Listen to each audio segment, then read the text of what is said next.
3. अंतिम दशा। मगर भाई, ये भी अंत नहीं है। हमें इससे भी आगे जाना है। परंतु अब ज्ञान का सहारा छूट चुका है। अब तो वही चीज हमारी है जिसको मैंने अज्ञान कहा है। वही दशा परिष्कृत होकर अंतिम लक्ष्य पर पहुंचा देगी। अन्य कोई चीज हो ही नहीं सकती। यहाँ पर सालोक्यता व सायुज्यता इत्यादि सब दिशाएं भी समाप्त हो जाती हैं। अब हम में अज्ञान उत्पन्न हो गया और ठीक भी है। सागर में वही मनुष्य अपने आप को डालने के लिए तैयार होगा जो उससे परिचित न हो। ज्ञानी मनुष्य सागर में कदम रख ही नहीं सकता, इसलिए कि वह उसके परिणाम को समझता है कि पग रखा और जिंदगी की खैर नहीं। कारण इसका यह है कि उसमें फिर भी समझ शेष है। अब हमारी ज्ञानहीनता ने अंत में उस अथाह समुद्र में हमको उतार ही दिया, और जब हम उसमें जा पड़े तो हमको इसके किनारे की चिंता अवश्य होगी। इसलिए अब हम इसी चिंता में चले जा रहे हैं। नौक का वहां पता नहीं, इसलिए कि वह तो यहाँ आने के पहले ही डूब चुकी थी। अब चल चलाव है और चलते चले जाते हैं, यहाँ तक कि हम कोसों आगे बढ़ गए। यह अवश्य है कि यात्रा में हमको भांति भांति की लहरें और भांति भांति की शिकनें या सिलवटें अवश्य मिली, परंतु वे सब मौन थीं। सिवाय इसके कि उनके अस्तित्व का आभास अवश्य था। 298। अंतिम दशा। इस आभास को हम अंदाज में लाते हुए बढ़े जा रहे हैं, यहाँ तक कि वह अंदाज भी समाप्त हो गया। और भाई, अंदाज भी कब तक रहे, अंत उसका भी तो होना चाहिए। अब सतह बराबर मिलती है, जहाँ पर की शिकनें या सिलवटें भी नहीं हैं। मैंने इस चीज को समझाने के लिए सत्य का उदय में 7 वृत्त बताए हैं।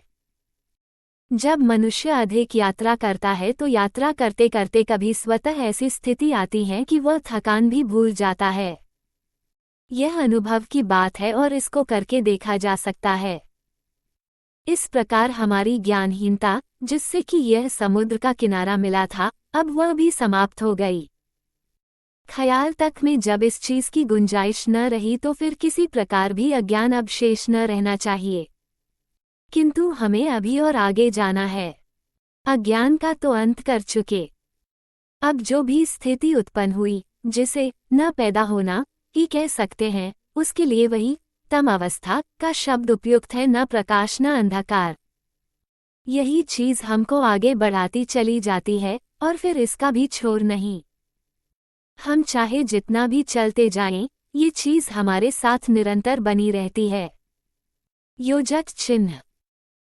यदि किसी साहसी पुरुष में इस सीमा तक विशेष योग्यता उत्पन्न हो जाए कि वह आगे वाली चीज का अंदाज कर सके, तो केवल इतना ही मालूम हो सकता है कि इससे आगे एक बिंदु या वृत्त है, और जहां पर यह बिंदु है, इसके चारों ओर वृत्त ही कहा जाएगा।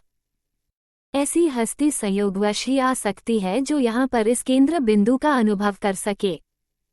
परंतु खैर, बता ही देता हूँ। मान लो, यदि कोई महान आत्मा हो गई और उसने उसके अंदर का अंदाज लगा लेना चाहा, तो वह वृत्त जिसके चारों ओर प्रकृति की शक्तियां प्रारंभ होती हैं, उसमें कहीं झांकने की चेष्टा भी की, तो वह वृत्त का किनारा उसे बाहर फेंक देता है। परंतु खैर, यदि पिटपिटाकर कहीं उसने कुछ अंदाज कर भी लिया, तो उसको कहने या व्यक्त करने के लिए शब्द नहीं मिलते। 299। अनंत की ओर। इससे अधिक मनुष्य की पहुंच असंभव है। इससे अधिक पहुंच न कभी हुई है, और भविष्य में होने के बारे में भी जो जाने सो जाने। इस सीमा तक भी उन्नति होना लगभग असंभव है।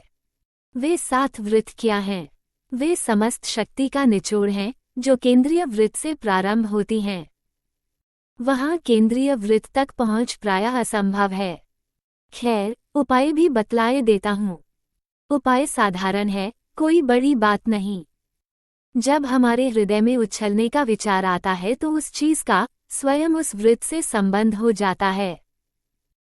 अब यदि कोई व्यक्ति इतना साहस करे कि अपने इस विचार को उस वृत्त में लेकर दे, परंतु शर्त यह है कि वह सतर्कता के साथ अपने हृदय को भी देखता रहे, तो कुछ इसका अंदाज हो सकता है, परंतु केवल कुछ क्षणों के लिए ही। फिर उसको वहां से हटना पड़ेगा।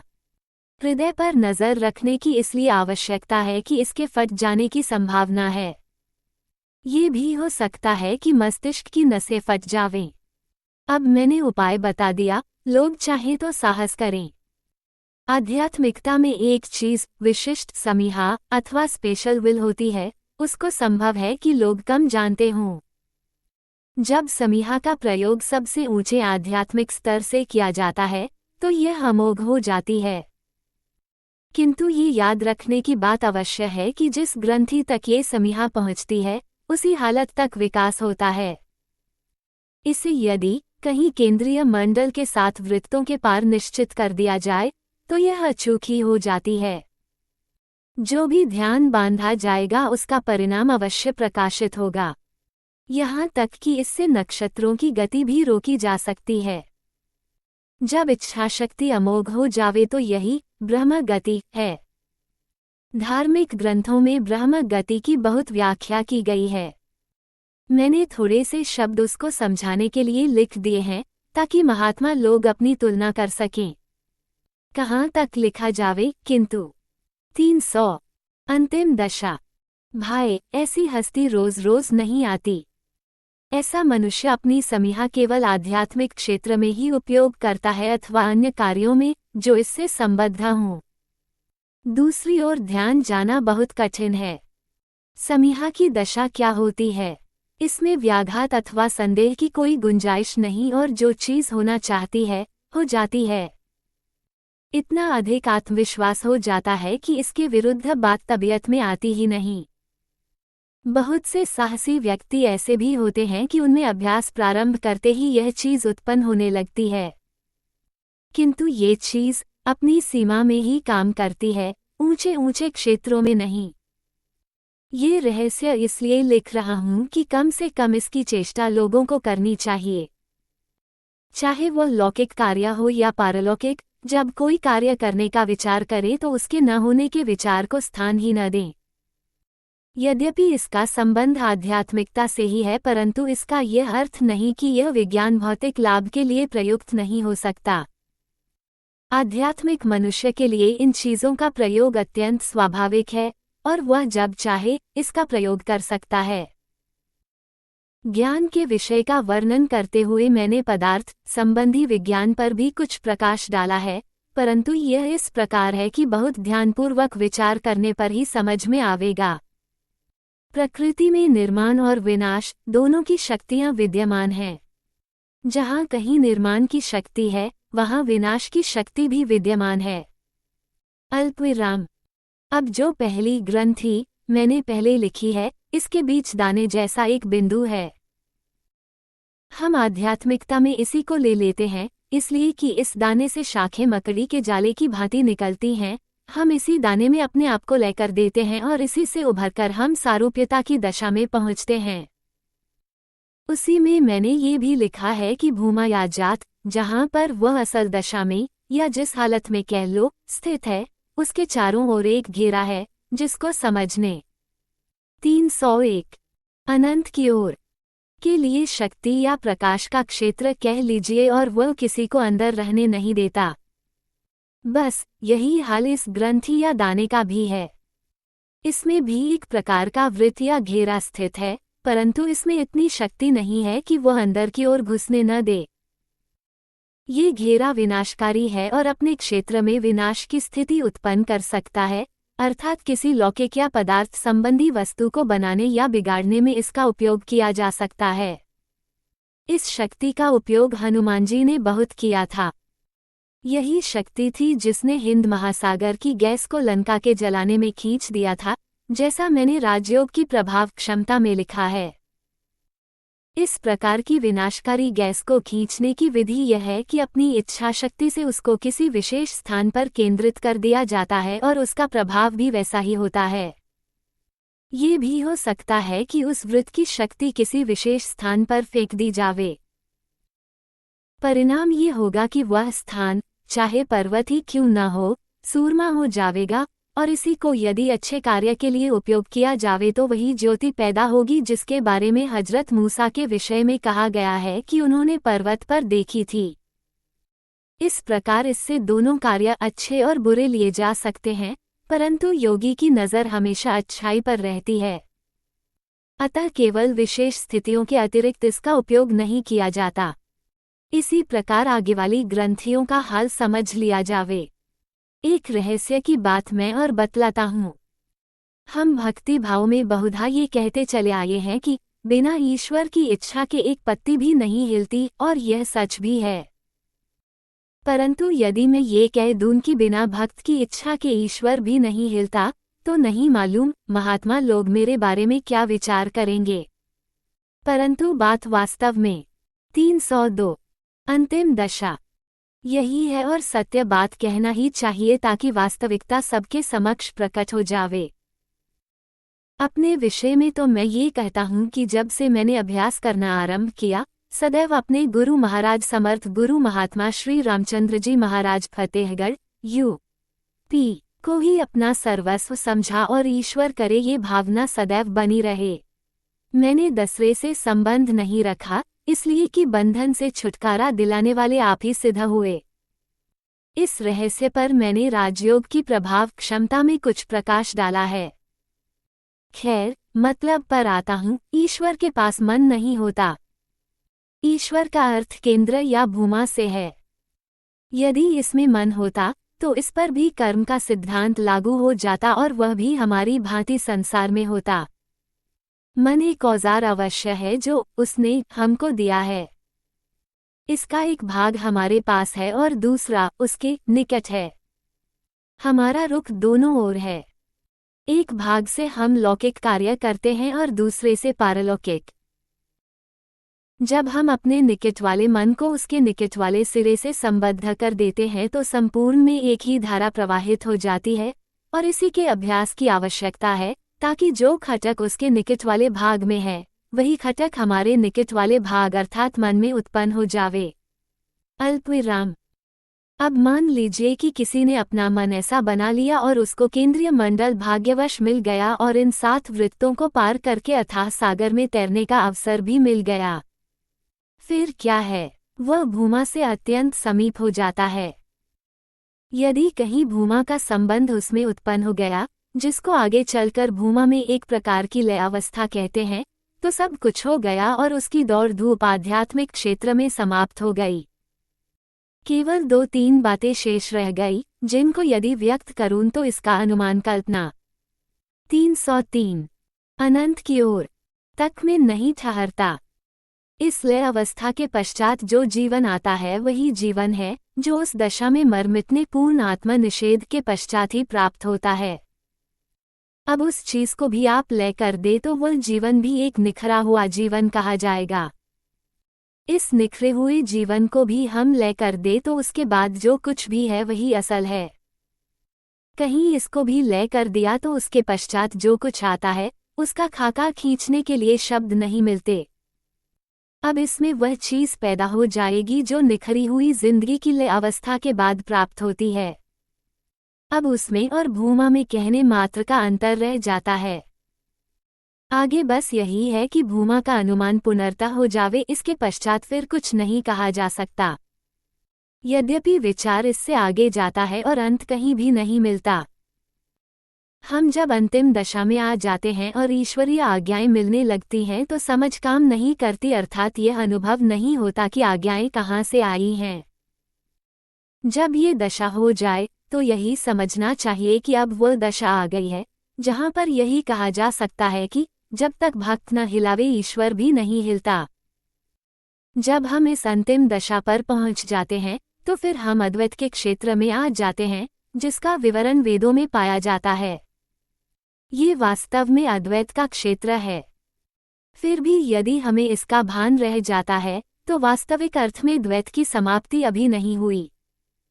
दूसरे शब्दों में अंतिम अपरिवर्तनशील दशा अभी उत्पन्न नहीं हुई।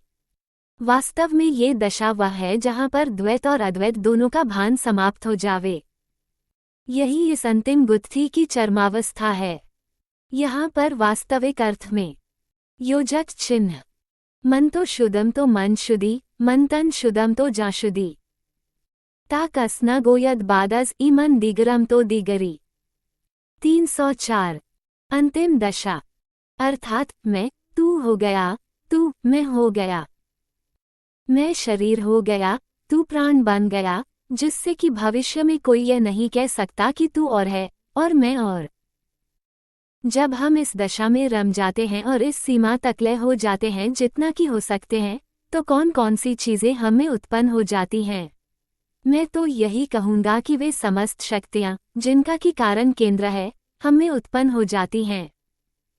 इस अवस्था में पहुंचा हुआ अभ्यासी वही काम कर सकता है जो उस महत शक्ति के द्वारा व्यक्त होते हैं। यदि वे ऐसा न कर सके तो अद्वैत के न कोई अर्थ रहे और न वास्तविकता ही रही। तमाम दैविक शक्तियां उसकी आज्ञा के अधीन रहती हैं और वही उनको शक्ति प्रदान करता है जिससे प्रकृति के कामों में बाधा न पड़े। पवित्र ग्रंथों में बहुधा ऐसा विवरण मिलता है कि विभिन्न यज्ञों के द्वारा भिन्न भिन्न देवताओं को शक्ति प्रदान की जाती थी और इसी के द्वारा इच्छित उद्देश्य की प्राप्ति होती थी, परंतु यह विधि केवल उनके लिए थी जिनमें द्वैत मौजूद है और वही इस चक्कर में फंसते हैं।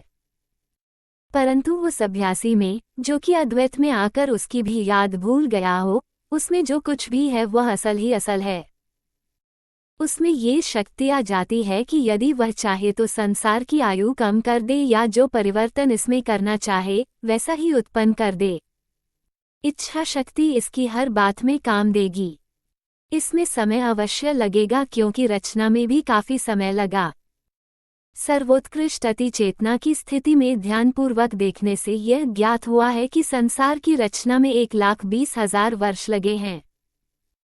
यद्यपि भूमा के नीचे जो शक्ति का क्षेत्र है उसमें केवल एक ही झटका लगा था, परंतु उसका प्रभाव प्रकट होते होते और रचना की सामग्री एकत्र होते होते उपर्युक्त समय लग गया।